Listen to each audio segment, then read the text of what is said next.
يا أيها الذين آمنوا لا تقولوا راعنا وقولوا انظرنا واسمعوا وللكافرين عذاب أليم ما يود الذين كفروا من أهل الكتاب ولا المشركين أن ينزل عليكم من خير من ربكم والله يختص برحمته من يشاء والله ذو الفضل العظيم۔ اے اہل ایمان، گفتگو کے وقت پیغمبر خدا سے رائنا نہ کہا کرو، انظرنا کہا کرو، اور خوب سن رکھو، اور کافروں کے لیے دکھ دینے والا عذاب ہے۔ جو لوگ کافر ہیں، اہل کتاب یا مشرک، وہ اس بات کو پسند نہیں کرتے کہ تم پر تمہارے پروردگار کی طرف سے خیر و برکت نازل ہو، اور خدا تو جس کو چاہتا ہے اپنی رحمت کے ساتھ خاص کر لیتا ہے، اور خدا بڑے فضل کا مالک ہے۔ لا تقولوا راعنا، یہود کبھی کبھی جناب رسول کریم صلی اللہ علیہ وسلم کی مجلس میں شامل ہو جاتے تھے اور اپنی گھٹیا ذہنیت کا خفیہ انداز سے اظہار کر دیتے، السلام علیکم کی بجائے السلام علیکم کہتے، یعنی تم پر موت آئے۔ کبھی کہتے اسمع غیر مسمع، یعنی بات سن، تجھے کچھ سنائی نہ دے، اور کبھی ظاہر میں رائنا یعنی ہماری طرف توجہ کریں کا لفظ بولتے، لیکن تھوڑا سا نیچے کھینچ کر رائنا کہہ دیتے، یعنی اے ہمارے سرواہے۔ بعض مسلمانوں نے سمجھا کہ یہ پڑھے لکھے لوگ ہیں، انبیاء سے خطاب کرنے کے لیے یہ لفظ زیادہ موزوں ہوگا، چنانچہ انہوں نے بات سمجھنے کے لیے آپ کو متوجہ کرنا ہوتا تو رائنا کہہ دیتے تھے۔ عبرانی زبان میں رائنا احمق کو بھی کہتے ہیں، اس لیے اللہ تعالیٰ نے مشتبہ الفاظ کہنے سے منع کر دیا اور اس کی جگہ انظرنا کہنے کا حکم دیا۔ پہلے تو اللہ تعالیٰ نے یہودیوں کی مسلسل غداریوں کی تاریخ دہرائی، پھر ان کی موجودہ شرارتوں سے آگاہ فرمایا تاکہ مسلمان ان سے ہوشیار رہیں، اور اس میں یہ تعلیم بھی ہے کہ گفتگو میں ایسے الفاظ استعمال نہیں کرنے چاہیے جن کے برے معانی بگڑ سکتے ہیں۔ بات کا حسن اور وزن صاف اور ستھرے کلمات سے بنتا ہے۔ واسمعوا، مسلمانوں کو حکم ہو رہا ہے کہ بات توجہ سے سنا کرو تاکہ حضور صلی اللہ علیہ وسلم کو بار بار متوجہ کرنے کی ضرورت ہی نہ رہے۔ ما یود الذین کفروا من اہل الکتاب ولا المشرکین، پہلی آیت میں بتایا گیا کہ یہودیوں کی گفتگو میں شرارت چھپی ہوتی ہے، اس کی نقل سے پرہیز کرو۔ اس آیت میں تمام اعدائے اسلام، یہود و نصارہ اور مشرکین کے بارے میں خبردار کیا گیا ہے کہ یہ لوگ خواہ کتنی ہی ہمدردی ظاہر کریں، دل سے قطعا نہیں چاہتے کہ تم پر تمہارے رب کی طرف سے کوئی خیر نازل ہو، لیکن اس کی رحمت کو کون روک سکتا ہے؟ وہ جس کو چاہتا ہے سرفراز کر دیتا ہے، اس کا فضل بہت بڑا ہے جو تم پر ہو چکا ہے، اس لیے انہیں حسد میں جلنے دو، نہ ان سے ڈرو نہ ہمدردی چاہو، اپنے دین پر مضبوط رہو۔ ما ننسخ من آية أو ننسها نأت بخير منها أو مثلها ألم تعلم أن الله على كل شيء قدير۔ ہم جس آیت کو منسوخ کر دیتے یا اسے فراموش کرا دیتے ہیں تو اس سے بہتر یا ویسی ہی اور آیت بھیج دیتے ہیں۔ کیا تم نہیں جانتے کہ خدا ہر بات پر قادر ہے؟ ما ننسخ من آیت او ننسها، نسخ نقل کرنے، ہٹانے اور مٹانے کے معنی میں آتا ہے، لیکن اصطلاح میں ایک حکم کو ہٹا کر اس کی جگہ دوسرا حکم لانے کو کہتے ہیں، اور انصاف نسیان سے ہے جس کا معنی ہے کسی کو کوئی چیز بھلا دینا۔ یہود مسلمانوں کو قرآن اور رسول خدا سے بدظن کرنے کے لیے کہتے تھے کہ اگر قرآن اللہ کی کتاب ہے اور تورات بھی اللہ کی کتاب ہے تو قرآن نے اس کے احکام میں رد و بدل کیوں کیا ہے، اور اس کے کچھ حصے کو پردے میں کیوں رکھا ہے؟ یعنی قرآن اگر تورات کی تصدیق کے لیے آیا ہے تو وہ اسے کسی رد و بدل کے بغیر پوری بیان کرتا، لیکن اس نے تو جو حصہ پیش کیا ہے اسے بدل کر پیش کیا ہے، اور اس کا کچھ حصہ تو پیش ہی نہیں کیا جس سے لوگ بے خبر رہیں گے۔ اس کا مطلب تو یہ ہوا کہ تصدیق کا دعویٰ ہی غلط ہے۔ اگر قرآن اللہ کی طرف سے نازل ہوتا تو اس میں یہ غلط بیانی نہ ہوتی۔ پھر یہ بات بھی کیسے ہو سکتی ہے کہ اللہ تعالیٰ خود ہی اپنے احکام کو بدل ڈالے؟ کیا اسے پہلے معلوم نہ ہو سکا کہ اس حکم کی بجائے فلاں حکم بہتر ہے؟ یہودیوں کے اعتراض کا جواب یہ دیا گیا ہے کہ اللہ تعالیٰ اگر کسی حکم کو بدلتا ہے تو اس کی جگہ اس سے بہتر حکم لے آتا ہے، اور اگر پہلے احکام کا کچھ حصہ لوگوں کے سامنے نہیں لاتا تو اس کی جگہ ایسے احکام پیش کرتا ہے جو اس موقع پر اتنے ہی فائدہ مند ہیں جتنے وہ اپنے موقع پر مفید تھے۔ اس فیصلہ میں کون سا عیب ہے؟ کیا تمہیں علم نہیں کہ اللہ اپنی مخلوق میں تصرف کا پورا اختیار رکھتا ہے اور وقت کی ضرورت اور دین کی مصلحت کے مطابق احکام میں بہتر و اعلیٰ تبدیلی کی قدرت رکھتا ہے۔ قرآن مجید میں بھی بعض آیات کا نص موجود ہے، مثلا قبلہ کی تبدیلی، اور پہلے ایک مسلمان کو 10 کافروں کے مقابلے میں قائم رہنے کا حکم تھا، پھر 2 کافروں کا مقابلہ فرض رہ گیا، اور پہلے تو حضور صلی اللہ علیہ وسلم سے الگ بات کے لیے صدقہ نکالنے کا حکم تھا، پھر صدقہ کی معافی دے دی گئی۔ ألم تعلم أن الله له ملك السماوات والأرض وما لكم من دون الله من ولي ولا نصير أم تريدون أن تسألوا رسولكم كما سئل موسى من قبل ومن يتبدل الكفر بالإيمان فقد ضل سواء السبيل۔ تمہیں معلوم نہیں کہ آسمانوں اور زمین کی بادشاہت خدا ہی کی ہے اور خدا کے سوا تمہارا کوئی دوست اور مددگار نہیں؟ کیا تم یہ چاہتے ہو کہ اپنے پیغمبر سے اسی طرح کے سوال کرو جس طرح کے سوال پہلے موسیٰ سے کیے گئے، اور جس شخص نے ایمان چھوڑ کر اس کے بدلے کفر لیا وہ سیدھے رستے سے بھٹک گیا۔ الم تعلم ان اللہ لہ ملک السماوات والارض، الم تعلم سے خطاب اکثر حضور صلی اللہ علیہ وسلم کو کیا جاتا ہے، لیکن بعض جگہ ہر شخص ہی مخاطب ہوتا ہے۔ اس آیت میں مسلمانوں کو تسلی دی جا رہی ہے کہ بادشاہی اللہ کے پاس ہے، دشمن تمہارا کچھ نہیں بگاڑ سکتے، لیکن اگر تم دشمن کی باتوں سے متاثر ہوئے تو اللہ کے سوا تمہارا کوئی مددگار نہیں ہوگا۔ اور اس میں یہود کے لیے تنبیہ بھی ہے کہ زمین و آسمان کے بادشاہ نے جو چاہا فیصلہ کر دیا، اب تمہارے لیے کوئی مددگار نہیں جو تمہیں ذلت سے بچا سکے۔ ام تريدون ان تسألوا رسولكم، یہود از راہ شرارت مسلمانوں کو کہتے تھے کہ اپنے نبی سے یہ سوال کرو، فلاں بات پوچھو۔ وہ چاہتے تھے کہ اس طرح مسلمانوں کے ذریعے ہی حضور کو پریشان کیا جائے۔ اللہ تعالیٰ نے ضرورت کے خلاف عام سوالات سے منع کر دیا اور اشارہ بھی فرما دیا کہ یہ تو یہودیوں کی عادت تھی کہ موسیٰ علیہ السلام سے الٹے سیدھے سوالات کر کے ستاتے رہتے تھے۔ وَمَن يَتَبَدَّلِ الْكُفْرَ بِالْإِيمَانِ، سوال اگر نبی پر اعتراض کی صورت میں کیا گیا تو کفر لازم آئے گا، کیونکہ ایمان یہ ہے کہ نبی کی بات کو بلا حیل و حجت مانا جائے۔ وَدَّ كَثِيرٌ مِّنْ أَهْلِ الْكِتَابِ لَوْ يَرُدُّونَكُم مِّن بَعْدِ إِيمَانِكُمْ كُفَّارًا حَسَدًا مِّنْ عِندِ أَنفُسِهِم مِّن بَعْدِ مَا تَبَيَّنَ لَهُمُ الْحَقُّ فَاعْفُوا وَاصْفَحُوا حَتَّىٰ يَأْتِيَ اللَّهُ بِأَمْرِهِ إِنَّ اللَّهَ عَلَىٰ كُلِّ شَيْءٍ قَدِيرٌ وَأَقِيمُوا الصَّلَاةَ وَآتُوا الزَّكَاةَ وَمَا تُقَدِّمُوا لِأَنفُسِكُم مِّنْ خَيْرٍ تَجِدُوهُ عِندَ اللَّهِ إِنَّ اللَّهَ بِمَا تَعْمَلُونَ بَصِيرٌ۔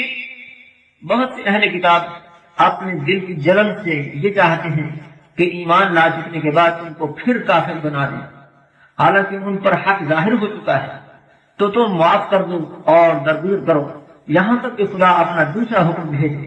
بے شک خدا ہر بات پر قادر ہے، اور نماز ادا کرتے رہو اور زکوٰۃ دیتے رہو، اور جو بھلائی اپنے لیے آگے بھیجو گے اس کو خدا کے ہاں پالو گے۔ کچھ شک نہیں کہ خدا تمہارے سب کاموں کو دیکھ رہا ہے۔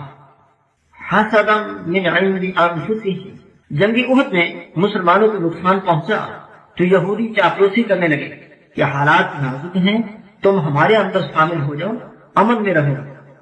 اللہ تعالیٰ نے فرمایا کہ اکثر اہل کتاب کی یہ خواہش ہے کہ تمہیں ایمان سے ہٹا کر کافر بنا دیں۔ ان کی یہ خواہش تمہاری ہمدردی کی بنا پر نہیں، بلکہ ان کے دلوں میں حسد ہے اور تمہیں حق کی نعمت سے محروم کرنا چاہتے ہیں۔ فاعفوا واصفحوا، ان سے الجھنے کی بجائے معاف کر دو اور بات کو ٹالتے رہو یہاں تک کہ اللہ تعالیٰ ان کے حق میں کوئی دوسرا حکم صادر فرما دے۔ آخر اللہ تعالیٰ کے حکم سے انہیں مدینہ سے نکال دیا گیا، مفسدین کو قتل کیا گیا اور امان چاہنے والوں سے جزیہ لیا گیا۔ وَأَقِيمُوا الصَّلَاةَ وَآتُوا الزَّكَاةَ، دشمن سے حفاظت کے لیے اور اسلام کے غلبہ کے لیے نماز اور زکوٰۃ کی پابندی کرو، یہ مومن کی ہتھیار ہیں۔ وقالوا لن يدخل الجنة إلا من كان هودا أو نصارى تلك أمانيهم قل هاتوا برهانكم إن كنتم صادقين بلى من أسلم وجهه لله وهو محسن فله أجره عند ربه ولا خوف عليهم ولا هم يحزنون. اور یہودی اور عیسائی کہتے ہیں کہ یہودیوں اور عیسائیوں کے سوا کوئی بہشت میں نہیں جانے گا. یہ ان لوگوں کے خیالات باطل ہیں. اے پیغمبر ان سے کہہ دو کہ اگر سچے ہو تو دلیل پیش کرو. ہاں جو شخص خدا کے آگے گردن جھکا دے یعنی ایمان لے آئے اور نیکوکار بھی ہو تو اس کا صلہ اس کے پروردگار کے پاس ہے. اور ایسے لوگوں کو قیامت کے دن نہ کسی طرح کا خوف ہوگا اور نہ وہ غمناک ہوں گے. وقالوا لن يدخل الجنة. یہود و نصارہ باہمی مخالفت کے باوجود دوسرے لوگوں کو یہی کہتے تھے کہ جنت یا تو یہودی ہو جانے سے ملے گا یا عیسائی ہونے سے. تلک امانیہم. یہ ان کے دل کی جھوٹی آرزویں ہیں جن کی کوئی دلیل نہیں. بلا من اسلم. ان کی من گھڑت خواہش کے مقابلے میں اللہ کا قانون یہ ہے کہ جو حکم مان لے اور دل میں اخلاص ہو انہیں خوف اور غم نہیں ہوگا. وقالت اليهود ليست النصارى على شيء وقالت النصارى ليست اليهود على شيء وهم يتلون الكتاب كذلك قال الذين لا يعلمون مثل قولهم فالله يحكم بينهم يوم القيامة فيما كانوا فيه يختلفون. اور یہودی کہتے ہیں کہ عیسائی رستے پر نہیں اور عیسائی کہتے ہیں کہ یہودی رستے پر نہیں، حالانکہ وہ کتاب الہی پڑھتے رہتے ہیں. اسی طرح بالکل انہیں کی سی بات وہ لوگ کہتے ہیں جو کچھ نہیں جانتے یعنی مشرک. تو جس بات میں یہ لوگ اختلاف کر رہے ہیں خدا قیامت کے دن اس کا ان میں فیصلہ کر دے گا. كذلك قال الذين لا يعلمون. جس طرح یہودی اور عیسائی ایک دوسرے کو بے دین کہتے ہیں اسی طرح ان پڑھ مشرکین عرب اپنے سوا سب کو بے دین کہتے ہیں. یہ سب لوگ ہر دھرم ہیں، ان کا فیصلہ تو خدا ہی کرے گا.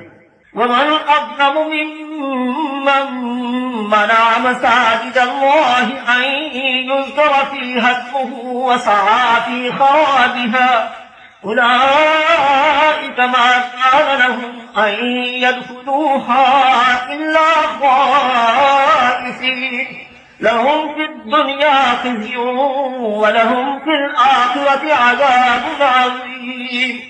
اور اس سے بڑھ کر ظالم کون ہے جو خدا کی مسجدوں میں خدا کے نام کا ذکر کیے جانے کو منع کرے اور ان کی ویرانی میں کوشاں ہو. ان لوگوں کو کچھ حق نہیں کہ ان میں داخل ہوں مگر ڈرتے ہوئے. ان کے لیے دنیا میں رسوائی ہے اور آخرت میں بڑا عذاب. ومن اظلم ممن منع. پہلے یہود و نصارہ کی عداوت کا ذکر کیا گیا، اب مشرکین مکہ کی زیادتیوں کا ذکر ہو رہا ہے. مکہ میں ابو جہل وغیرہ مسلمانوں کو مسجد حرام میں نماز سے روکتے تھے، چنانچہ وہ زید بن ارقم کے گھر میں چھپ کر نمازیں پڑھتے تھے. اور جب مدینہ میں حضور صلی اللہ علیہ وسلم کو ہجرت کے 6 سال خواب میں بیت اللہ کی زیارت ہوئی تو آپ عمرہ کی نیت سے 1400 صحابہ کو ہمراہ لے کر روانہ ہوئے. 300 میل کے سفر کے بعد جب مقام حدیبیہ پہنچے تو مشرکین مکہ نے زیارت سے روک دیا. آیت میں عموم ہے، جو شخص بھی مسجد میں عبادت سے روکے گا وہ بڑا ظالم ہوگا. وسعى في خرابها. مسجد کو اجارنے کی کوشش یہ ہے کہ لوگوں کو عبادت سے روکا جائے، لیکن اس کی اصل بربادی وہاں شرک و بدعت پھیلانے سے ہوتی ہے. مکہ والے بیت اللہ میں رونق تو کرتے تھے لیکن 360 بتوں کی پرستش سے اس کی حرمت کو پامال کر دیا گیا تھا. ما كان له ان يدخلوها الا خائفين. یعنی حق تو یہ تھا کہ مسجد میں اللہ سے ڈرتے ہوئے عاجزی کے ساتھ حاضر ہوتے اور غریب مسلمانوں پر رعب نہ جماتے. اس آیت میں پیشین گوئی بھی ہے کہ آئندہ یہ مشرک بیت اللہ میں چھپ چھپا کر ہی داخل ہو سکیں گے. چنانچہ 8 ہجری میں مکہ فتح ہونے کے بعد اعلان کر دیا گیا کہ آئندہ کوئی مشرک بیت اللہ میں حج وغیرہ کے لیے داخل نہ ہو. وَلِلَّهِ الْمَشْرِقُ وَالْمَغْرِبُ فَأَيْنَمَا تُوَلُّوا فَثَمَّ وَجْهُ اللَّهِ إِنَّ اللَّهَ وَاسِعٌ عَلِيمٌ. وقالوا اتخذ الله ولدا سبحانه بل له ما في السماوات والأرض كل له قانتون بديع السماوات والأرض وإذا قضى أمرا فإنما يقول له كن فيكون وللہ المشرق والمغرب. یہود و نصارہ دونوں کا قبلہ بیت المقدس تھا، لیکن نصارہ نے اس کی شرقی جانب کو اختیار کر لیا جہاں مریم علیہ السلام معتکف ہوئی تھی، اور یہود نے ان کی ضد میں غربی جانب کو اپنا قبلہ مقرر کیا. مشرق و مغرب کی اس تقسیم پر فتویٰ بازی اور جنگ و جدل میں پڑ گئے. اللہ نے فرمایا تمام سنتیں اللہ کی ہیں، تم جس جھگڑے کو دین کی خدمت سمجھ رہے ہو وہ فضول ہے. صحابہ ایک دفعہ رات کو غیر قبلہ کی طرف نماز پڑھ بیٹھے. انہیں اطمینان دلایا گیا کہ نماز قبول ہو گئی. بھول سے یہ سفر اور خوف کی حالت میں قبلہ کی طرف منہ نہ ہو سکے تو نماز ہو جائے گی. واللہ واسع علیم، کیونکہ اللہ فراخی بنا اور سب کی نیتوں اور حالات کو جانتا ہے. وقال اتخذ اللہ ولدا سبحانہ، یہ لوگ ظاہر کے مسائل میں تو بڑی بحثیں کرتے ہیں، لیکن عقیدہ کو جو دین کی بنیاد ہے تباہ کر چکے ہیں. یہود عزیر علیہ السلام کو اللہ کا بیٹا اور نصارہ عیسیٰ علیہ السلام کو ابن اللہ کہتے تھے، اور مشرکین فرشتوں کو خدا کی بیٹیاں سمجھتے تھے. سب کی تردید کے لیے فرمایا سبحانہ، وہ اس قسم کی نسبتوں سے پاک ہے. آسمان و زمین کی ہر شے اس کی ملکیت ہے. انبیاء و ملائکہ سب اس کے تابع فرمان ہیں، یعنی اللہ تعالیٰ سے ان کا تعلق صرف بندگی کا ہے اور کچھ نہیں. بدیع السماوات والارض، جس ایجاد کے لیے سامنے کوئی مثال نہ ہو اس کو بدع کہتے ہیں. یہاں بتانا یہ مقصود ہے کہ جس خدا نے زمین و آسمان کو کوئی نمونہ دیکھے بغیر تیار کر دیا، اور جس کی قدرت اتنی بڑی ہے کہ کوئی کام اس کے لیے مشکل نہیں، صرف اتنا ہی کہتا ہے کہ ہو جا تو ہو جاتا ہے. اس کے ساتھ محتاج اور کمزور مخلوق کا جوڑ لگانا اتنی بڑی حماقت ہے. وقال الذين لا يعلمون لولا يكلمنا الله أو تأتينا آية كذلك قال الذين من قبلهم مثل قولهم تشابهت قلوبهم قد بينا الآيات لقوم يوقنون إنا أرسلناك بالحق بشيرا ونذيرا ولا تسأل عن أصحاب الجحيم. اور جو لوگ کچھ نہیں جانتے یعنی مشرک، وہ کہتے ہیں کہ خدا ہم سے کلام کیوں نہیں کرتا، یا ہمارے پاس کوئی نشانی کیوں نہیں آتی. اسی طرح جو لوگ ان سے پہلے تھے وہ بھی انہیں کی سی باتیں کیا کرتے تھے. ان لوگوں کے دل آپس میں ملتے جلتے ہیں. جو لوگ صاحب یقین ہیں ان کے سمجھانے کے لیے ہم نے نشانیاں بیان کر دی ہیں. اے محمد صلی اللہ علیہ وسلم، ہم نے تم کو سچائی کے ساتھ خوشخبری سنانے والا اور ڈرانے والا بنا کر بھیجا ہے، اور اہل دوزخ کے بارے میں تم سے کچھ پرسش نہیں ہوگی. لولا یکلمنا اللہ او تأتینا آیہ، مشرکین کہتے تھے کہ اللہ ہم سے خود کیوں نہیں بات کرتا کہ یہ ہمارا رسول ہے، یا کوئی ایسا نشان ظاہر کیوں نہیں ہوتا جسے دیکھتے ہی سب مان جائیں کہ یہ واقعی رسول ہے. تشابہت قلوبہم، پہلے لوگ بھی دل میں دشمنی رکھ کر سوال کرتے تھے، اور یہ بھی دل سے دشمن ہیں. سوالات تلاش حق کے لیے نہیں بلکہ حجت بازی کے لیے کرتے ہیں. قد بینا الآیات، یقین والوں کے لیے تو قرآن اور پہلی کتابوں کے بیان ہی کافی ہے. ولا تسأل عن اصحاب الجحیم، حضور صلی اللہ علیہ وسلم کو تسلی دی جا رہی ہے کہ آپ کا کام معجزے دکھانا نہیں بلکہ نیکی پر بشارت اور بدی پر ڈرانا ہے. اور آپ سے یہ بات کچھ نہیں ہوگی کہ یہ جہنمی کیوں ہو گئے. ولن ترضى عنك اليهود ولا النصارى حتى تتبع ملتهم قل إن هدى الله هو الهدى ولئن اتبعت أهواءهم بعد الذي جاءك من العلم ما لك من الله من ولي ولا نصير.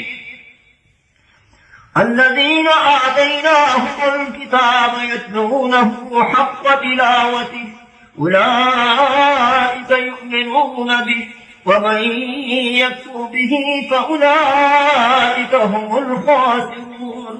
اور تم سے نہ تو یہودی کبھی خوش ہوں گے اور نہ عیسائی، یہاں تک کہ ان کے مذہب کی پیروی اختیار کر لو۔ ان سے کہہ دو کہ خدا کی ہدایت یعنی دین اسلام ہی ہدایت ہے، اور اے پیغمبر اگر تم اپنے پاس علم یعنی وحی خدا کے آ جانے پر بھی ان کی خواہشوں پر چلو گے تو تم کو عذاب خدا سے بچانے والا نہ کوئی دوست ہوگا نہ کوئی مددگار۔ جن لوگوں کو ہم نے کتاب عنایت کی ہے وہ اس کو ایسا پڑھتے ہیں جیسا اس کے پڑھنے کا حق ہے، یہی لوگ اس پر ایمان رکھنے والے ہیں، اور جو اس کو نہیں مانتے وہ خسارہ پانے والے ہیں۔ قل ان ھدی اللہ ھو الھدی، یہود و نصارہ اپنے مذہب پر اڑے ہوئے ہیں، دلائل کی بجائے انہیں صاف صاف کہہ دو کہ اللہ کی ہدایت جو مجھے ملی ہے وہی اصل ہدایت ہے، یعنی تمہیں خوش کرنے کے لیے اسے چھوڑا نہیں جا سکتا۔ وَلَئِنِ اتَّبَعْتَ أَهْوَاءَهُمْ، خطاب اگرچہ حضور کو ہے لیکن اس میں عام مسلمانوں کی تنبیہ ہے کہ علم قرآن آ جانے کے بعد اگر تم نے یہود و نصارہ کی اتباع کی تو تمہارا کوئی مددگار نہیں ہوگا۔ یہود و نصارہ کے مذہبی طریقوں کو احوا یعنی خواہشات نفس اس لیے فرمایا ہے کہ تورات و انجیل میں بشارت اور حکم مل جانے کے بعد بھی اگر یہ لوگ آخری پیغمبر اور قرآن کو نہیں مانتے تو ان کا مذہب ہی اتباع خواہش ہے۔ الذین آتیناہم الکتاب یتلونہ حق تلاوتہ، اس آیت میں مخلصین اہل کتاب کا ذکر ہے جو اپنی کتاب کی تلاوت کا حق ادا کرتے ہیں، یعنی اس کے تمام احکام کو دل سے مانتے ہیں اور ان کے مطابق عمل کرتے ہیں۔ ان کے بارے میں فرمایا اولئک یؤمنون بہ، یعنی وہ ھدی اللہ پر جو آپ پر نازل ہوئی ایمان لائیں گے، جیسے سورہ قصص میں ہے الذین آتیناہم الکتاب من قبلہ ہم بہ یؤمنون، ہم نے جن لوگوں کو اس سے پہلے کتاب دی وہ اس پر ایمان لائیں گے۔ آیت میں یتلونہ کا لفظ آتیناہم کی ضمیر سے حال ہے اور اولئک یؤمنون بہ خبر واقع ہوا ہے۔ یا بنی اسرائیل اذکروا نعمتی التي انعمت علیکم وانی فضلتکم علی العالمین واتقوا يوما لا تجزي نفس عن نفس شيئا ولا يقبل منها عدل ولا تنفعها شفاعة ولا هم ينصرون۔ اے بنی اسرائیل میرے وہ احسان یاد کرو جو میں نے تم پر کیے، اور یہ کہ میں نے تم کو اہل عالم پر فضیلت بخشی، اور اس دن سے ڈرو جب کوئی شخص کسی شخص کے کچھ کام نہ آئے اور نہ اس سے بدلہ قبول کیا جائے اور نہ اس کو کسی کی سفارش کچھ فائدہ دے اور نہ لوگوں کو کسی اور طرح کی مدد مل سکے۔ وَإِذِ ابْتَلَىٰ إِبْرَاهِيمَ رَبُّهُ بِكَلِمَاتٍ فَأَتَمَّهُنَّ قَالَ إِنِّي جَاعِلُكَ لِلنَّاسِ إِمَامًا قَالَ وَمِن ذُرِّيَّتِي قَالَ لَا يَنَالُ عَهْدِ الظَّالِمِينَ۔ اور جب پروردگار نے چند باتوں میں ابراہیم کی آزمائش کی تو وہ ان میں پورے اترے۔ خدا نے کہا کہ میں تم کو لوگوں کا پیشوا بناؤں گا۔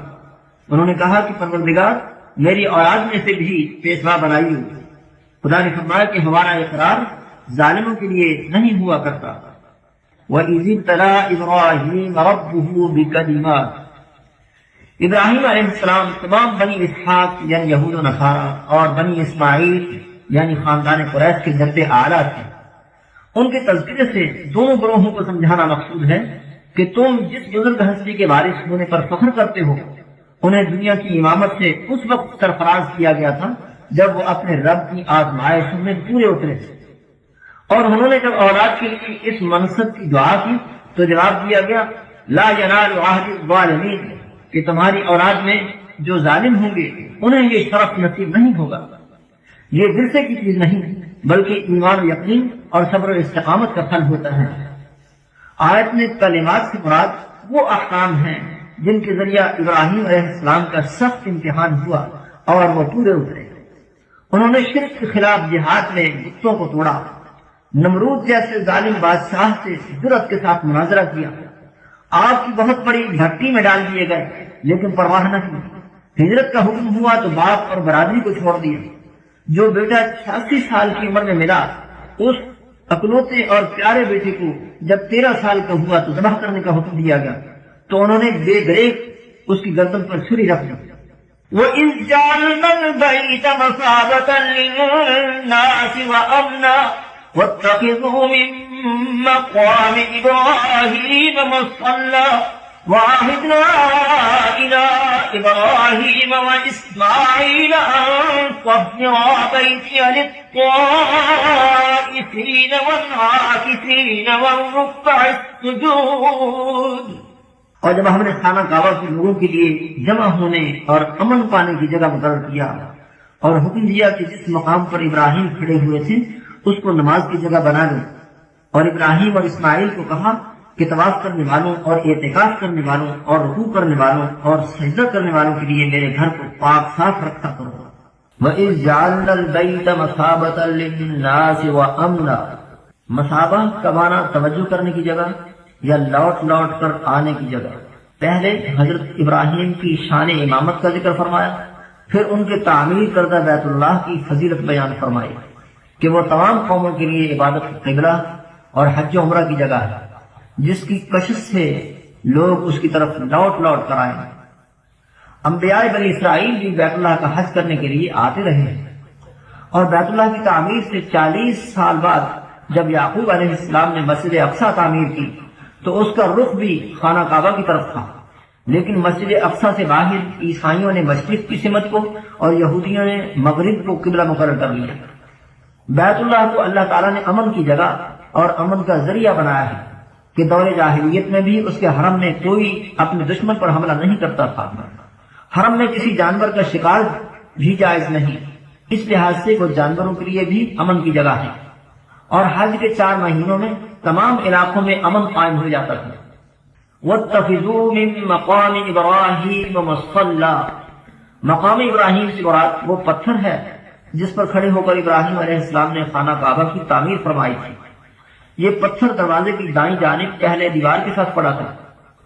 حضرت عمر رضی اللہ تعالیٰ عنہ نے دیکھا کہ طواف کی 2 رکعتیں پتھر کے قریب پڑھنے سے طواف کا راستہ رک جاتا ہے، تو اسے پیچھے ہٹا دیا، جس پر تمام صحابہ نے اتفاق کیا۔